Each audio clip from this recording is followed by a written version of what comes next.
안녕하세요. 코칭룸의 코치 서진입니다. 와, 여러분 벌써 10월이 됐어요. 아침, 저녁으로 정말 그 바람이 되게 달라서 이제는 반팔을 입고 돌아다니거나 하면은 약간 서늘한 기운이 느껴질 정도로 확실히 계절이 달라졌어요. 자, 이 가을이 두려우신 분들이 있어요. 가을만 되면 뭔가 우울하고 울적하고 또 괜히 쓸쓸하고 외롭고 그죠? 주변에 가을 타는 사람들 때문에 힘든 분들, 또 내 스스로 나는 가을 타는 남자야, 가을 타는 여자야 라고 하시는 분들을 위한 영상 오늘 준비했습니다. 가을을 타는 분들을 위해서. 네.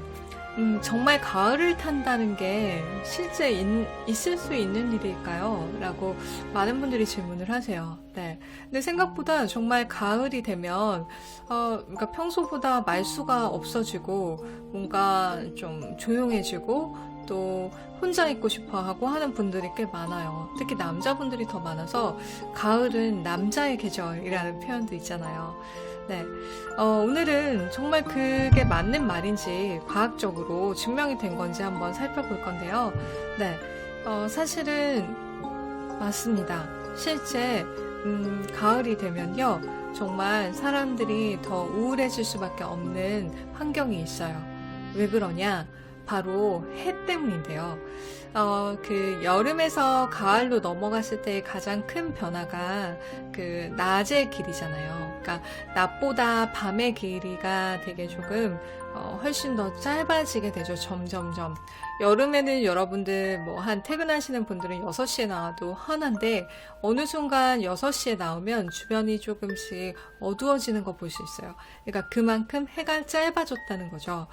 그런데 이 해가 짧아지면 그 수면 주기를 관리하는 호르몬인 멜라토닌이 분비가 활발해진다고 해요. 이 멜라토닌은 해가 진 후에 그 실제로 분비가 되는데 그렇다 보니까 훨씬 더 이제 뭔가 잠이 오고 하는 이 멜라토닌이 생각보다 더 일상에서 빨리 분비가 되는 거죠. 또 동시에 해가 짧아지면요, 신경 전달 물질인 세로토닌이 있는데 이 세로토닌 분비가 감소된다고 합니다. 이 세로토닌은 사실 또 뭐랑 밀접하냐면 여러분들의 그 일조량에서 영향을 받는 비타민 D랑 관계가 있다고 해요. 그래서 사실 이 비타민 D가 부족하면 비타민 D는 따로 챙겨 먹을 정도로 일조량 햇빛을 통해서 이걸 섭취를 하게 되잖아요. 근데 이게 부족하면 실질적으로 우울감을 느낀다고 합니다. 네. 그러니까 되게 재밌죠? 그러니까 실질적으로 이 계절의 변화와 일조량의 변화, 햇빛의 양의 차이 이런 것들 때문에 내 몸을 지배하는 호르몬의 분비가 계속해서 달라지는 거죠. 그래서 멜라토닌이라는 거는 분비가 활발해지고 반면에 뭔가 더 기분을 좋게 만드는 세로토닌은 분비가 감소가 되고 이렇다 보니까 훨씬 더 나는 민감해지고 뭔가 더 잠이 오는 것 같고 우울하고 또 지쳐지고 처지는 느낌이 드는 거죠. 네.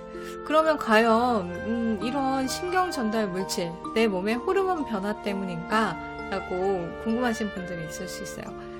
거기에 더해서 심리학적으로는 심리적인 변화도 매우 중요하다고 봅니다.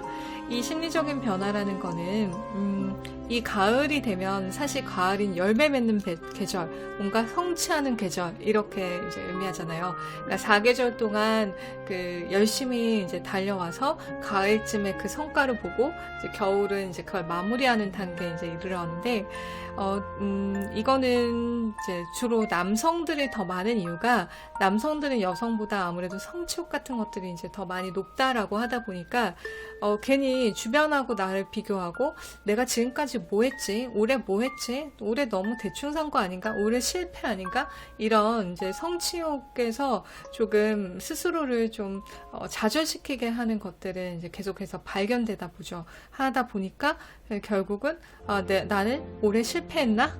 이렇다 보니까 이제 더 우울하고 이제 좀 괴로운 거죠. 그래서 실질적으로 여성보다 남성들이 가을을 더 많이 탄다라고 얘기를 하는 이유가 바로 이러한 부분 때문입니다. 그래서 아까 말한 우리 몸의 어떤 세로토닌이라던가 멜라토닌의 어떤 호르몬의 문제, 그리고 심리적인 문제, 그리고 실제 남성 호르몬이 그 멜라토닌과 관계가 있어가지고 훨씬 더 민감하게 발휘가 돼서 여자보다 남자가 더 가을을 많이 탄다라는 거죠. 네, 되게 재밌죠? 그러면 일반 우울증과 이런 이제 계절성 우울증이라고 얘기를 해요. 이 계절성 우울증하고 어떻게 다른가라고 보면요. 무기력하고 우울감을 느끼는 거는 사실은 비슷해요. 근데 그냥 보통의 우울증을 느끼게 되면 식욕이 매우 감소가 되거든요. 그리고 수면을 좀 잘 취하지 못하다가 늦게 잠이 들거나 하는데, 반면에 가을을 타는 이런 계절성 우울증이 만약에 심하게 되면 식욕이 오히려 왕성해지고요. 그리고 수면을 오히려 더 많이 취하게 되고 낮에부터 이제 졸리는 느낌이 많이 든다라고 해요. 네. 그래서 여러분들의 주변에 혹시 여러분들의 가족 중에서 여러분들의 남편이, 남친이 가을을 탄다 하면 이러한 좀 호르몬의 변화에 문제가 있을 수 있다라고 팁을 좀 얻으셨으면 좋겠고요. 그러면 어떻게 해결을 해야 되냐라고 했을 때 가장 중요한 거는 햇빛을 조금 많이 쬐라고 얘기를 해요. 그러니까 확실히 이제 좀 햇빛을 좀 쬐므로써 일조량을 통해서 그 분비되는 그 세로토닌 양을 조금 늘리는 거 되게 중요하고요. 이럴 땐 주변에서 뭔가 비난하고, 아, 너 왜 그래? 너 무슨 너만 혼자 가을 사냐? 뭐 이런 식으로 이렇게 뭔가, 이렇게 무시하는 발언이나, 그러니까 예민한데 더 자극하는 발언은 당연히 좀 삼가하는 게 좋겠고요. 함께 같이 좀 나가서 걷고 하는 이런 산책 되게 중요할 것 같고, 그 다음에 비타민 D, 영양제 같은 걸 선물해주는 것도 좋은 팁이 되겠죠. 네. 그러면, 내 남자가 어쨌든, 가을을 타는지, 이게 좀 심각한지 한번 궁금하신 분들이 있을 것 같아요. 그래서 여러분들이 자가 진단할 수 있는 그 항목들을 제가 한번 말씀을 드려볼게요. 이러한 증상들이 2주 동안 계속 된다고 하면 한번 병원에 가서 상담을 받으시는 것도 중요합니다. 첫째, 과식으로 몸무게가 계속해서 늘고 있다. 네. 그 다음에 매사에 짜증이 들었다. 짜증이 나는 어떤 말투, 그 다음에 태도, 이런 것들 보시면 알 수 있죠. 그리고 괜히 민감해진다. 그러니까 평소에는 이런 말 했을 때는 안 삐졌는데 갑자기 삐지는 횟수가 많아진다. 그러면 의심해 볼 수 있을 것 같고요. 그리고 쓸데없이 자주 막 긴장한다. 괜히 손발에 땀이 난다든지, 뭔가 다른 때보다 더 민감하게 반응한다든지, 그러면 생각해 볼 수 있을 것 같고요. 그 다음에 체력이 갑자기 확 떨어진다. 그러니까 축축 처진다라고 표현하거나 표정 등이나 안색 같은 것들이 안 좋다. 그리고 그렇다 보니까 집중력도 떨어지겠죠. 그래서 뭔가 나랑 같이 대화를 하는데 멍 때리고 있다든지 이러한 것들 한번 확인해 보시면 좋을 것 같고요. 그리고 계속 잠만 자려고 한다. 원래 평소에 특히 잠이 많지 않은 사람인데 못 일어나고 그냥 계속 누우려고 그러고 자려고 하고 하면은 한번 더 살펴보실 필요가 있어요. 그리고 특히 낮 시간에, 그러니까 밤에야 뭐 피곤해서 잘 수 있는데 낮 시간에 졸음이 좀 많이 온다. 그래서 일상생활 할 때 막 낮에 갑자기 졸리거나 졸음이 온다. 이제 이러한 것도 한번 생각해 보셔야 될 것 같고, 또 무기력하다. 뭔가 이거 할래? 저거 갈래? 어디 나가볼래? 싫어, 나중에 뭐 이렇게 하는 무기력증을 호소하는 것도 하나의 증상일 수 있다라고 해요. 그리고 내가 어떤 반응했을 때 되게 민감한 거. 평상시에는 전혀 문제되지 않은 어떤 발언이나 리액션 같은 거였는데 거기에 되게 민감하게 왜 전화 안 받냐고 한다든지 뭐 이렇다면 한 번 정도는 지금 가을을 타는 이 남자의 증상인가? 라고 생각해 보실 수 있겠죠? 네. 오늘 코칭룸에서는요, 가을을 타는 남자들, 네, 그 이유, 그리고 가을 타는 남자들을 증상하는 어떤 증상의 문항들 한번 알아봤고요.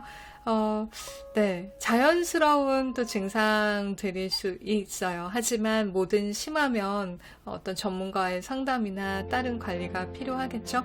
네, 현명하게 여러분들의 남자들을 한번 살펴보셨으면 하고요. 본인 스스로가 좀 그렇다 하면 나를 좀 살펴보고 또 거기에 맞게 대처하고 좀 더 힘을 내보려고 하는 것도 중요하겠죠. 네. 여러분들의 일상을 업그레이드하는 그 시작, 오늘도 코칭룸에서 코치 서진과 함께 해주셔서 감사하고요. 좋아요와 구독으로 다음번에 또 만나요. 저는 지금까지 코치 서진이었습니다.